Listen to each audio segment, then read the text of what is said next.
امیر المومنین زخموں سے چور ہو کے گر جاتے ہیں. جب ہوش آتا ہے پہلا سوال کرتے ہیں امیر المومنین. غور کرنا، اللہ سب سے پہلے کہنے والے کو غور کرنے کی توفیق عطا فرمائے، اور پھر ہر اس کو جس کے دل میں عمر کی محبت کا سمندر ٹھاٹھے مار رہا ہے، کیا واقعی میں محبت عمر میں سچا ہوں یا جھوٹا ہوں؟ ہوش آتے ہی پہلا سوال، لوگوں کیا عمر نے نماز پوری کر لی تھی؟ میں دوران نماز زخمی ہوا تھا، میری نماز پوری ہو گئی یا رہ گئی؟ اگر رہ گئی مجھے اٹھا کر بٹھاؤ، میں اپنی نماز پوری کر لوں. جس کی نماز نہیں اس کا دین نہیں. کرکٹ میچ کے لیے نمازیں چھوڑنے والوں، ہاکی میچ کے لیے نمازیں چھوڑنے والوں، نرم گرم بستروں میں پڑے ہوئے جاگ کر آذان سن کر حی علی الصلاۃ حی علی الفلاح کی صدائیں سن کر پھر اپنے بستروں میں لیٹے رہنا، کروٹیں بدل کر سو جانے والوں، کیا تمہارا امیر المومنین سے کوئی رشتہ ہے؟ وہ تو موت و حیات کی کشمکش میں ہے، وہ تو آخری سانسوں میں ہے، اور اس وقت بھی امیر عمر کو فکر کیا ہے کہ میری نماز رہ تو نہیں گئی؟ جس کی نماز نہیں اس کا دین نہیں. امیر المومنین وہ عظیم ذات، زندگی کے آخری لمحات تک میرے نبی کی حدیثوں کی حفاظت کرنے والے، میرے نبی کی سنتوں کی فکر کرنے والے. ایک نوجوان آتا ہے اس حال کے اندر، امیر المومنین کو دیکھنے کے لیے آتا ہے، اور جب عیادت کر کے واپس جاتا ہے آپ کی نظر اس کے ٹخنوں پہ پڑتی ہے، اس کی شلوار، اس کا کپڑا اس کے ٹخنوں سے نیچے ہے. ہم کیا کہتے ہیں؟ جی خیر سن رہا ہے، کوئی گل نہیں، اونچا کر لو سواد ہے، نہ کرو گناہ کوئی نہیں. اور اگر کوئی اپنے کپڑے کو ٹخنے سے بلند کرتا ہے نبی کی سنت پہ عمل کرتے ہوئے، تو بجائے اپنے دل میں یہ جذبہ پیدا کرنے کے کہ میں بھی سنت پہ عمل کروں، اس کا مذاق اڑایا جاتا ہے.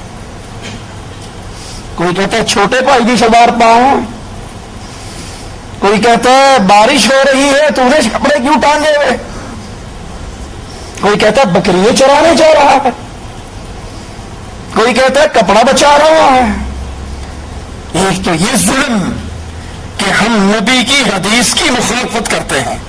میرے نبی نے فرمایا جو کپڑا ٹخنے سے نیچے ہے یہ جہنم کی آگ میں ہے.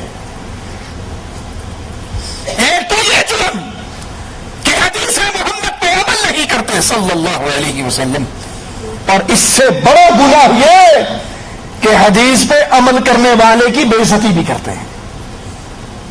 لیکن نبی کے صحابہ اپنے نبی کی ایک ایک سنت پہ کٹنے اور مرنے والے، زندگی کے آخری لمحات اس میں بھی کہتے ہیں اس کو واپس بلاؤ، اور جب واپس آ جاتا ہے مسجد میں آ کر شلوار فولڈ کر کے پینٹ اونچی کر کے نماز پڑھنے والوں، اور واپسی پہ مسجد کے گیٹ پر ہی نیچی کر لینے والوں، جیسے دین صرف مسجد کے اندر ہے. راضی رہے رحمان، ناراض نہ ہو شیطان. اتنے اونچی کر لو، باہر جا کے ہیٹ کر لے جائے، باہر رب کوئی نہیں، رب صرف مسجد ہی ہے. لا حول ولا قوت الا باللہ. کہا واپس بلاؤ، یہ واپس پلٹتا ہے. کہتے ہیں بھتیجے اپنی شلوار کو اونچا کر، یہ تیرے دل کو پاک رکھے گی، تیرے کپڑے کو بھی پاک رکھے گی. بیٹا عبداللہ آتا ہے، امیر عمر کے سر مبارک کو اٹھا کر اپنی ران پہ رکھ لیتا ہے. امیر المومنین کہتے ہیں عبداللہ میرے چہرے کو اپنی ران سے اتار کر زمین پہ رکھ دے، میری گالوں کو مٹی میں لگا رہنے دے، ہو سکتا ہے میرے چہرے پہ لگی ہوئی مٹی کو دیکھ کر اللہ کو مجھ پہ ترس آ دے اور میرے گناہوں کو معاف کر دے. کس کو فکر ہے معافی کی؟ کس کو ڈر ہے گناہوں کا؟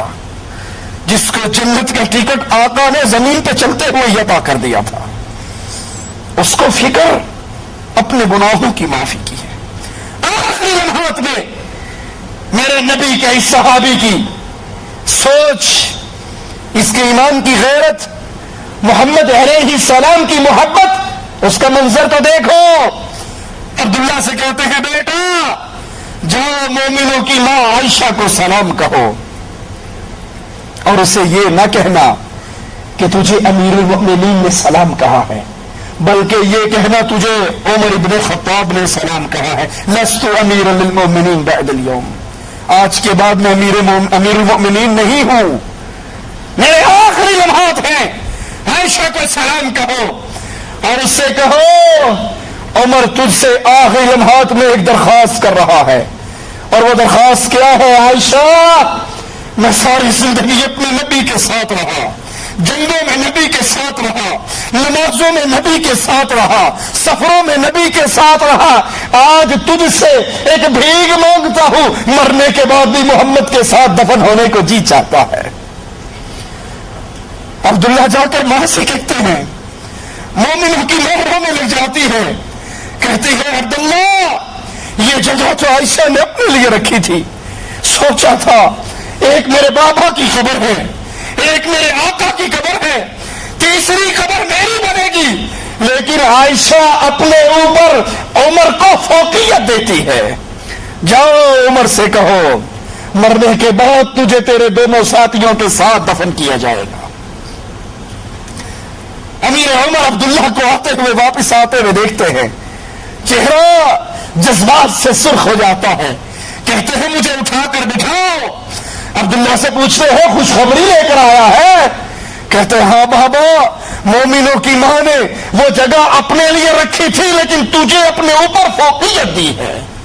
کہا سنو، ہو سکتا ہے اس نے میری زندگی کی وجہ سے یہ بات کہہ دی ہو، مرنے کے بعد بھی جنازے کو لے جا کر اس کے دروازے پہ رکھنا، اگر وہ اجازت دے تو دفن کرنا، وگرنہ مسلمانوں کے قبرستان میں دفن کر دینا۔ وہ امیر المؤمنین عمر ابن خطاب رضی اللہ عنہ وارضاہ زندگی بھی نبی کے ساتھ گزاری، اور مرتے ہوئے بھی آخری فکر، آخری غم وہ یہی تھا کہ جس طرح زندگی میں کبھی ان سے دور نہ رہا، مرنے کے بعد بھی ان سے دور نہ رہو۔ سیدنا صہیب رضی اللہ عنہ وارضاہ نے جنازہ پڑھایا، وفات سے قبل فرمایا مجھے درمیانے درجے کا کفن دینا، کیونکہ اگر اللہ کے ہاں میرے لیے کوئی بھلائی ہے تو اللہ اس کفن سے اعلیٰ لباس مجھے عطا فرما دے گا۔ وہ امیر المؤمنین جو کہا کرتے تھے، اللہ کی محبت ان کے دل میں اتنی تھی، اللہ پر امید اتنی تھی، کہا کرتے تھے اگر آسمان سے آواز آئے میں نے ساری انسانیت کو پکڑ لیا، صرف ایک بندے کو بخشا ہے، مجھے اپنے رب سے امید ہے، وہ ایک بندہ عمر ابن خطاب ہوگا۔ اور اپنے رب کا ڈر بھی اتنا ہی تھا، کہا کرتے تھے اگر آواز پڑے ساری دنیا بخشی گئی ہے، ایک بندہ پکڑا گیا ہے تو ڈرتا ہوں کہیں پکڑا جانے والا عمر ابن خطاب نہ ہو۔ اللہ سے محبت بھی ہے، اللہ کا ڈر بھی ہے، اللہ کا خوف بھی ہے، اللہ پر امید بھی ہے، جس کی مالک کے خوف کی کیفیت یہ ہوا کرتی تھی، کہا کرتے تھے اگر دریائے فرات کے کنارے ایک پیاسا کتا مر گیا میری رعایا میں سے، میں امیر ہوں، میں مسلمانوں کا حاکم ہوں، میرے کنٹرول علاقوں میں اگر ایک بے زبان جانور بھی مر گیا ہو سکتا ہے کہیں اس کا سوال مجھ سے نہ ہو۔ آج اپنے ہی مسلمانوں کو اپنے ہی گولیوں سے چھلنی کر رہے ہیں، اور ایک یہ وہ ہے جن کی کیفیت جانوروں کے بارے میں بھی یہ ہے کہ اگر ایک پیاسا جانور مر گیا تو مجھے اپنے رب سے ڈر آتا ہے کہیں اس کا سوال مجھ سے نہ ہو۔